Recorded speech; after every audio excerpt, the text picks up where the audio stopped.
안녕하세요. 수업방관자입니다. 오늘은 중학교 2학년 국어 80대 20의 법칙과 긴 꼬리의 법칙에 대하여 알아보겠습니다. 자, 그 지문을 들어가기 전에 몇 가지 알아봐야 될 게 두 가지가 있는데요. 첫 번째, 관점입니다. 관점이란 무엇일까? 우리가 사물이나 현상을 관찰할 때 그것을 보는 태도, 방향이나 처지를 얘기하는데요. 작품이 만들어질 때 둘이 있어요. 두 사람이 있는데 같은 대상을 보고서 똑같은 작품이 나올까요? 그런 경우는 굉장히 드물겠죠. 왜냐하면은 그 사람마다 작품을 바라보는 관점이 다르기 때문입니다. 그렇기 때문에 우리가 같은 대상을 볼지라도 예를 들어서 사과를 봐요. 한 사람은 맛있게 생겼다 이러는데 다른 한 사람은 저거 조금 상한 것 같은데 너무 뻘건데? 이럴 수도 있어요. 그렇기 때문에 작품이 되게 다양하게 나오는 거고, 글의 표현 방식은 세 가지가 있는데, 첫 번째, 비유하기, 두 번째, 강조하기, 세 번째, 변화주기입니다. 비유하기는 말 그대로 뭘 비유하는 거, 두 상대를 비교하고 비유하는 건데, 원관념과 보조관념을 빗대어서 표현하는 것을 비유하기라고 합니다. 비유하기에는 직유법, 은유법, 대유법, 의인법, 화류법이 있어요. 강조하기는 뭐 어떤 것을 두드러지게 표현하고 싶을 때 사용하는 건데요. 과장법, 뭐 조그만 일을 되게 과장해서 쓰는 거.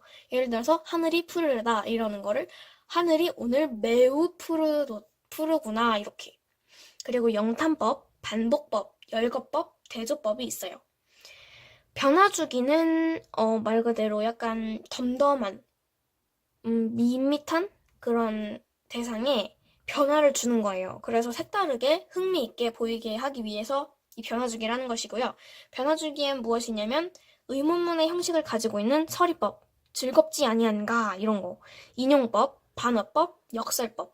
반어법은 일가인가? 거기에서 그 지문에서 나왔던 것 같아요. 자, 이제 본문에 들어가도록 하겠습니다. 제목은 80대 20의 법칙과 긴 꼬리의 법칙. 갈래는 설명문이고요. 성격은 이것저것을 해설해주고 정의를 내리니까 해설적. 그리고 근거가 있기 때문에 주장에 대한 근거가 있는데 그 주장에 대한 근거가 타당하기 때문에 논리적이라고 볼 수가 있고요. 예시적에 제가 왜 밑줄을 쳐놨냐면은 이 글의 주된 설명 방법이 예시이기 때문이에요. 이게 다 예시예요. 이것도 있고 이것도 있고. 제재는 아까 말씀드렸다시피 그냥 이거 그 자체. 제재는 80대 20의 법칙과 긴 꼬리의 법칙. 자, 이제 내용을 살펴보겠는데요. 80대 20의 법칙과 긴 꼬리의 법칙. 하지만 여기 이 작가님의 관점은 80대 20의 법칙에 포커스된 게 아니라 긴 꼬리의 법칙에 더욱 중점을 두고서 이 작품을 썼다는 점 중요합니다. 먼저 80대 20의 법칙을 살펴보면 파레토의 법칙과 같고요. 그 다음에 자연현상, 사회현상 같은 데서 많이 일어나요. 이게 80대 20의 법칙이 무엇이냐 하면은 20%의 노력으로 80%의 결과를 내는 것을 이 80대 20의 법칙이라고 합니다.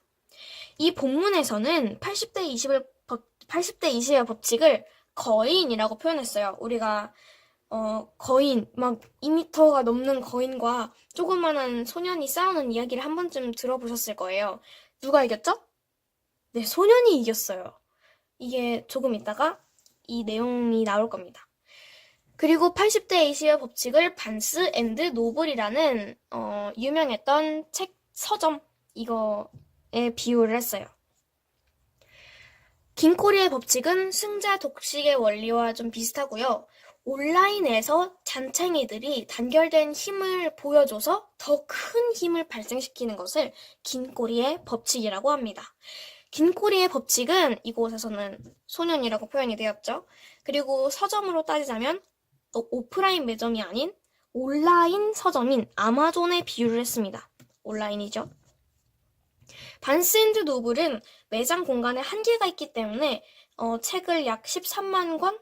그 정도 수용을 했는데 아마존 같은 경우에는 온라인이잖아요. 매장 공간의 한계가 없기 때문에 되게 다양한 13만 권보다 더 다양한 종류의 책을 담을 수 있었고요. 반스 앤드 노블은 80대 20의 법칙에 따라서 되게 주류 상품, 잘 팔리는 20%의 상품을 이렇게 집중적으로 파고 또 팝니다. 하지만 아마존은 비주류 상품 80%, 잘 안 팔리는 80%를 중점을 두어가지고 운영을 하였는데, 아마존은 이 80%의 책에서 절반 이상의 수익이 나왔어요. 그렇다는 소리는 지금 작가님 이 글을 쓰신 분이 이곳에 더 중점을 두었다는 얘기죠. 결과가 좋게 나왔다, 이렇게 됐다, 이렇게 나왔으니까 이쪽에 더 포커스를 두셨습니다. 이게 계속 반복하는 이유가 조금 중요해서 그래요. 자, 이제 예시로 넘어가 볼 텐데요. 이 예시도 엄청 중요해요. 이게 객관식에 나올 수도 있어요. 다음 중 80대 20의 법칙의 예시가 아닌 것은 해가지고 요거 섞어가지고 넣을 수도 있거든요. 이거 주의하셔야 합니다. 80대 20의 법칙 첫 번째 예시. 반스 앤드 노블이죠. 아까 얘기했듯이 반스 앤드 노블은 주류 상품에 중점을 두었다. 이게 첫 번째 예시고요.